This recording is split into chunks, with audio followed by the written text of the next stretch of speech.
Welcome back to another 4K projector review, and yes, the set looks a little different. I've had to rearrange things to cater for this. A huge 120-inch ALR screen, so finally I've got a decent, proper screen, and it's not a cheap one either, and I've got the perfect projector to test out with it first.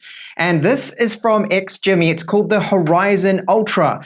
And it is the world's first long-throw home projector that has Dolby Vision support and 4K. So this model here has a really good brightness. It's 2300 ISO lumens.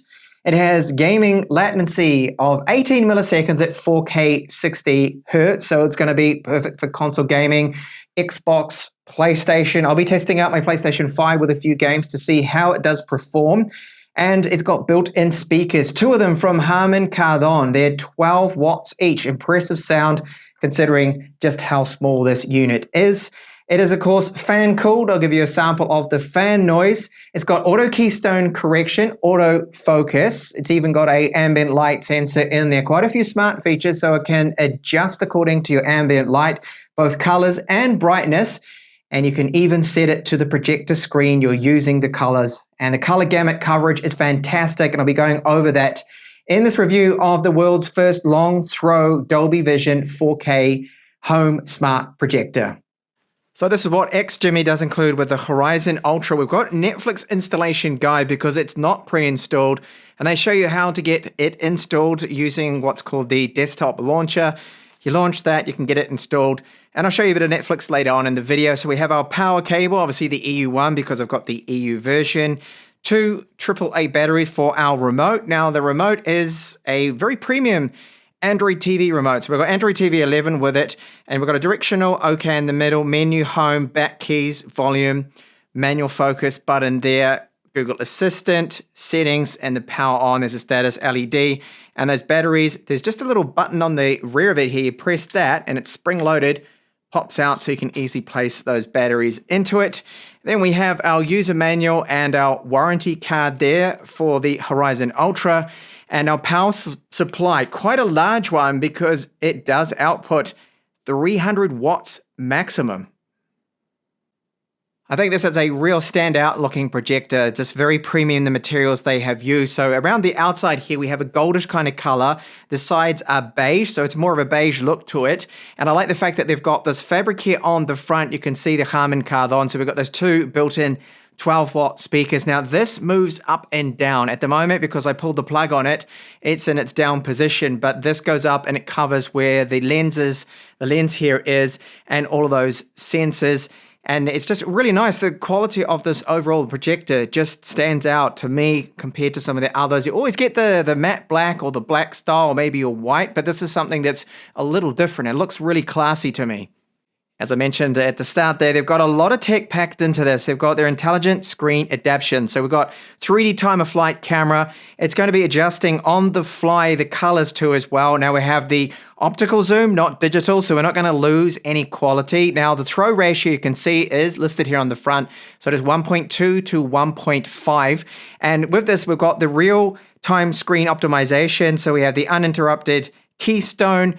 We have the uninterrupted autofocus too as well, the eye protection mode too, and the dual laser setup with this, which is the first that is a long throw 4K Dolby Vision projector here, and it's using that dual mode. So we've got both RGB laser and the LED, and that fills in the shortcomings of both of them. And I'll get onto that image quality soon. So the maximum output of this, well, we are looking at 2300 ISO lumens. So it's really bright, and it's got a latency of 18 milliseconds at 4K. Might be a little hard to make out on camera, but we have this synthetic leather that is on either side of it. And I think it looks great because it is a little bit different, as I just mentioned before. So this color here, it's a cross between like a cream color and almost beige. Now the power plug and the power supply, that is more of a beige color. You can see it's just slightly different. This is a cream color, and it has this fine texture to it with that synthetic leather style to it. So it has a very nice feel to it. And as I mentioned, it's premium. There's no sharp edges on the plastics anywhere. Nothing here feels cheap. Well, on the back, we've got these nice ridges here. So this area is not a speaker. This is the cooling for it. So if you look inside, a little hard to see here on camera, you can just make it out.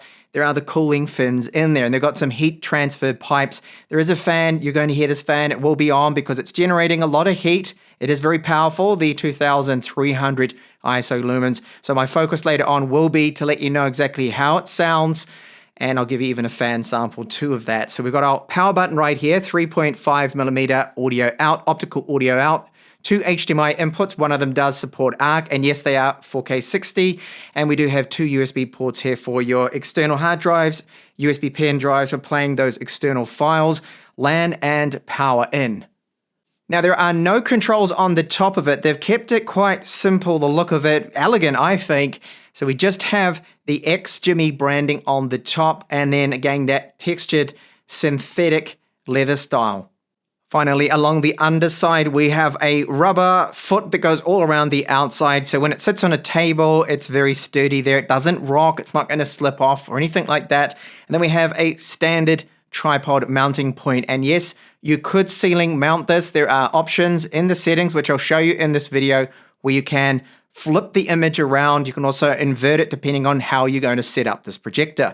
And note that it's got here Dolby Vision, DTS HD, Dolby Audio, so it's all official. It is certified. And as I said at the start there, the world's first long throw 4K projector with Dolby Vision. So here's my setup. I do have now an ambient light screen, and this is a very expensive one. It's over $2,200 US. And I hope with this, I can give you the best possible quality. So this is 120 inches, and I'm projecting at an approximate just over 100 inches here. So it boots up reasonably quick for a projector. We've got Android TV 11. Now it's running a quad core. It's got 2 gigabytes of RAM and 32 gigabytes of storage. Might not seem a lot, but for Android TV, that is sufficient. Now, when you first boot it up, you may occasionally note that it's a little bit choppy. There's a few stutters in the menu. That disappears after about the first minute, seems to cache things in. And then the performance is very decent. I'm of course using the remote right here. Now up the top here, we do have Google Assistant. So you can ask it things like the weather. It will play that back to you, give you the information you want. You've got your keyboard, of course, here to type, and you can use voice search. So that's all pretty standard there. We've got Chromecast too with it.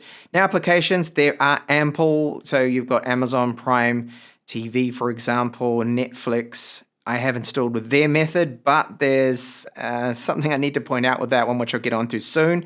DRM info, so that's me just checking on the Widevine Level 1 cert. Yes, it does have it. And that allows us to get 4K playback, Dolby Vision with Amazon Prime Video, okay? And here are our inputs over on the right-hand side. So if you press this, you've got the 2 HDMI ports. One, of course, does support ARC. We have Wi-Fi 6 on board with this model. And then we have our settings. Now, if I tap the little quick settings button, it's just down from the power button, it will bring up this menu, which is our shortcut settings. So you've got clear apps, keystone correction. So we've already gone through that menu. I don't want to mess about with it really because I've got the keystone where I think it is best, especially for my ultra wide 16mm lens currently too. So you have the manual correction here. You've got 4 points of correction. You can go through and tweak that. Now you may see it doesn't look quite perfect. Now that is because of that ultra wide lens just mentioned, that it may look like some of the lines aren't quite as flat as they could be. 16:9 aspect ratio here, of course. And we have optical zoom. Now optical zoom is great to have this on board because it's like with your phone. If you're using digital zoom photos are terrible. You want optical. Well, the same applies to projectors, of course. So here I can zoom in, and we're not going to degrade the quality at all because of the optics, which, by the way, got to mention, very good here. Really impressed with the optics.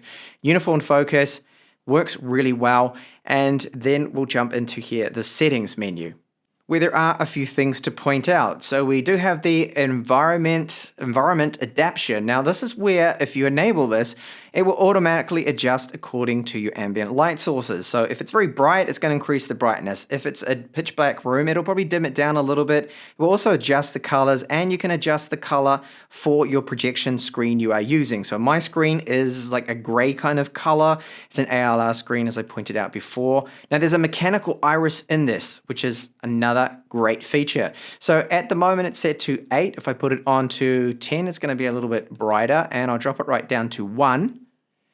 You see it dims down, and I can hear it. I can actually hear that actuator moving inside the unit too, which is good. So it's a proper mechanical one. It's not just a software trick or anything like that. Now I have it in the color mode Cinema. There are other presets right here that you can select. Now performance is one that you'll get for gaming, but more on that later on. And color space, because I want it to be just how it is out of the box, I'm using default color. And in fact, no, I want to use the DCI-P3. Okay, this has 90% coverage of that.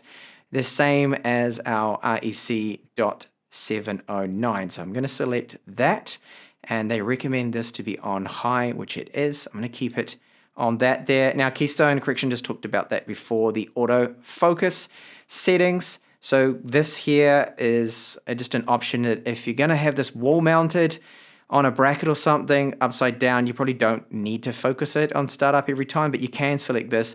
Now, if you're going to be using it on a table, perhaps the table moves about a little bit, someone accidentally knocks it a tiny bit, well, you can put the autofocus on motion on, and the projector placement. This is again that you go in here if you're ceiling mounting it, you want to invert that image, then you've got those options right there. And our other menu here, which is called Others, we have the HDMI control settings, focus calibration. So there's all of that is in there, and keystone calibration again, Bluetooth visibility, and the eye protection, auto eye protection mode. So what this is going to do is it will lower the brightness a bit to stop you from basically irritating your eyes, to get fatigued by the screen, by the brightness, which happens a lot with laser projectors. Sometimes they're just way too bright, and when you're staring at a movie for 3 hours, some of those long movies, it becomes a bit of a nuisance to your eyes. Well, turn that on. It's going to help out, definitely. Turbo light. So this is using the zoom. It's going to brighten things up a little bit by zooming in, make it a little bit sharper too as well. When you have very bright ambient light, you've got that option to enable it. Now this app is completely supported, 100%. We're going to have Dolby Vision, and the menu system looks really good, works really fast. I'm happy with the performance. It seems pretty standard like any other Android TV device. Now why I'm showing you Amazon Prime Video is because of that Dolby Vision too. We're going to have that playback, and the quality is amazing, really good. Now you see here with Power of the Rings, when I go into the first menu, note that just below where it does say the Lord of the Rings of Power, it does say UHD, HDR, we've got Dolby Vision, this is important, and Dolby Atmos, yes, fully supporting it, which is great. Now I'm going to resume here, I'm going to show you just a little bit of footage, and I'll just give you a little bit of commentary on that. Now, for obvious reasons to do with copyrights and all that, I can't show you that much. I'm not going to edit this part so you can see how fast it caches in, and just straight away, it's in 4K, and yes, it was a bit stuttery there at the start. Give it a few seconds and it smooths out. Now the blacks are looking very good. There's a lot of detail, and it's asking me now to optimize the color by pressing OK, which I've just done. Now it is in the Dolby Vision. Now it's hard for me to capture this on camera, but yes, the blacks, you can see the finer details there, the colors, the range, the gamut. It looks absolutely stunning, and it is definitely 4K video. You can tell with that sharpness. So great. Now the blacks here, just in the menus, is a good area for me to point out that they're, for a projector, looking very good. And what I like is there's no speckle. There is none of that terrible noise that I've seen quite a few years ago now with some of the 4K projectors that first came out would have a lot of that speckle, that grain, and it's a little bit off-putting. Well, not here. There's none of that. I can happily report there. So it is very good. And with motion, I don't see any ghosting, any issues like that. I'm not seeing any problems at all with the colors. There's no fringing either, separation of those colors, you're not noticing that. So because it is using the LED and the laser, we're getting the best of both worlds here, and they're making up for their shortcomings. Very, very good. And look at the details of the skin, the sharpness here of these elephants. Wow, very good. And then this scene here too with the sun, and then the shadows there captured really well with Dolby Vision. Now it's not coming through with my camera because I need to shoot in HDR. I think my Sony here is crushing the blacks a little bit, but they don't look crushed when you're watching it in person. And this scene here too, the colors are looking excellent, very clear. It's the crispness of this image, the colors, the gamut, Overall, stunning. And I don't feel fatigued watching this like some laser projectors seem to be so bright. I feel like I'm burning my retinas a little bit. This seems to be a little bit easier on the eye, certainly. But how does it fare now with bright ambient light? I have turned on 3 100-watt lights, and you can see that, well, everything is pretty clear. The image does not look completely washed out. I can still watch this. I could sit here and I could watch a TV episode. I could watch a movie. Of course, it's not ideal conditions. You want to be in a pitch black room. You get the best contrast then. It's going to stand out more and have superior image quality. But with the 300 watts of lighting that I currently have on, it really does look absolutely fine. And that's because it has the 2300 ISO lumens. You really do notice that. The brightness, and yes, of course, with my ALR screen, that is definitely helping. So this is a sample here with YouTube, and just going through this, the performance of YouTube, good again with the application. It loads and caches in. You see that sometimes it stutters a little bit just in the first few seconds with the 4K, just buffering things, but then it smooths out, stops dropping frames. It's just the first couple of seconds. I see this a lot with Android TV. Now, I do have Netflix installed following their method. It worked just fine. I'm logged in. The performance of the menu here is good. There are no problems until I go to actually watch something here. So, for example, Cobra Kai. Let's bring this up. It is stating there that it's only HD. This is the issue. So it only supports 720p. Now, it's not terrible. It could be worse. It could be standard definition. But really, for this projector, what you're paying for, it should be 4K, and it should be like that out of the box. So I'll start the episode now. And just watching a few seconds here, all right, it's watchable, but this is only HD. I want 4K. If it supports 4K originally, I want to see 4K with this. So this is the app that is not 100% supported here. Now you can hunt around and try and find an APK file that maybe gives you 4K, but it's a bit of a hassle. It should just be all working out of the box, and I really hope that XGIMI has a patch and a fix for this.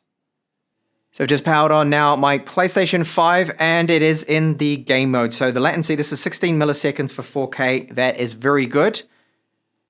In this room, I have a puzzle to solve, and no, I haven't actually attempted to solve it just yet because I really like this place in the map to show off how the HDR is looking. So we have these lamps that are on the other side. They are like an oil lamp here with a focal lens projector onto the puzzles here. Now that looks very bright and good.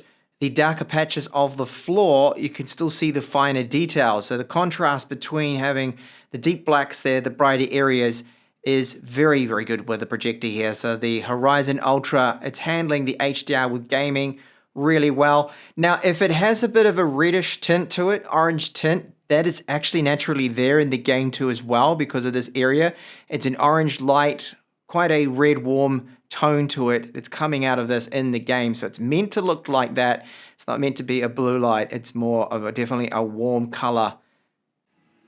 Now for something a little more fast-paced, this is Dirt 5, and I have it set to the performance option, so it's trying to push out the best frame rates possible. And that delay there wasn't latency, that was my latency. My delay there was shocking, my response time. But with that 16 milliseconds, this is looking very good. The only thing that's not looking good is my shocking driving skills here. Oh, this is so immersive. At 100, well over 100 inches here, the game is looking stunning, and I see no issues with the input lag. Playing like this for your console games, Xbox, PlayStation, all good here.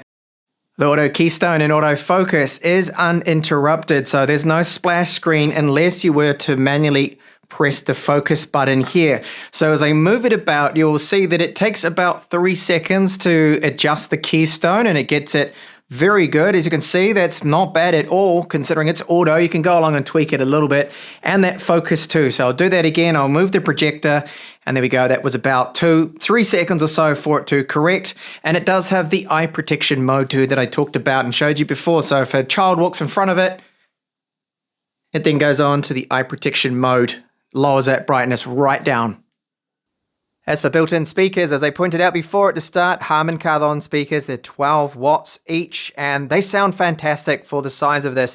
And being the 12 watts, they're a little bit more punchy, more powerful than what we typically see built into projectors. And for built-in speakers, they are very good. As you'll hear, there's plenty of bass. Now, the sample I'm going to give you now, it's the volume at 80%.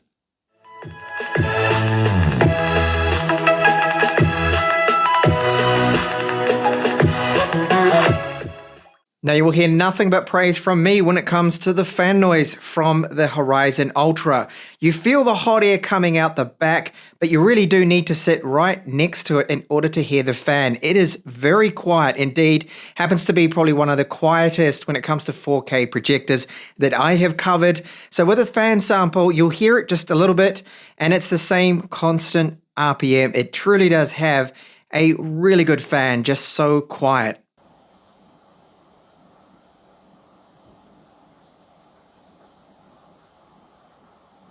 So this is a 4K projector that is absolutely fantastic for its price point. Under 2,000 euros, this model here. And we have the auto keystone, autofocus, eye protection mode, the ambient light sensor on there, the 3D time of flight sensor with the protection mode to dull the lamps on there so people aren't going to be blinded if you look right into it. Now, the lamp life on this is 25,000 hours, which is very good, of course. Even if you're using it daily, this thing's just going to go for years. Android TV 11 works fine out of the box. The image quality, as I mentioned, optics, very good. No blurry, patchy, funny areas. Optical zoom. We have the iris on there too as well. The dual light, so both LED and laser. A fantastic color gamut. Color coverage there is spot on. It can even sense and detect the color of your screen you're projecting on it. So be it gray or a ALR screen or a white matte wall or even a black painted matte wall, you can get it to adapt the colors to that, which is really good. The built-in speakers are great. No speckles with the blacks, no noise, no color fringing. Colors saturated, they're excellent. The 4K is very sharp. The HDR is the best part for a projector. Very, very good here. And you can see why it has the Dolby Vision too with it. But that brings me on to the issue with Netflix with this unit is that, yes, you can install it with their instructions, but then there's a minor problem that you don't have it in 4K. You don't have the Dolby Vision. Now with Amazon Prime Video, you do, and other streaming apps you do, because it's got the wideband level 1 cert. But having Netflix only at 720p is pretty terrible. And there are workarounds, but we shouldn't have to do this. You can get yourself a 4K Fire Stick, Amazon One. You could get another external box for 4K Dolby Vision support. But again, we shouldn't have to do that. I hope that XGIMI can fix this problem. Other than that, this really is a fantastic unit. Love the look of it. Very sleek, very nice design. It is a hell of a unit, I think, for the price point, and definitely one of the best. And no, it's not just because I started to test out now and use finally an ALR screen that a lot of you have requested I do.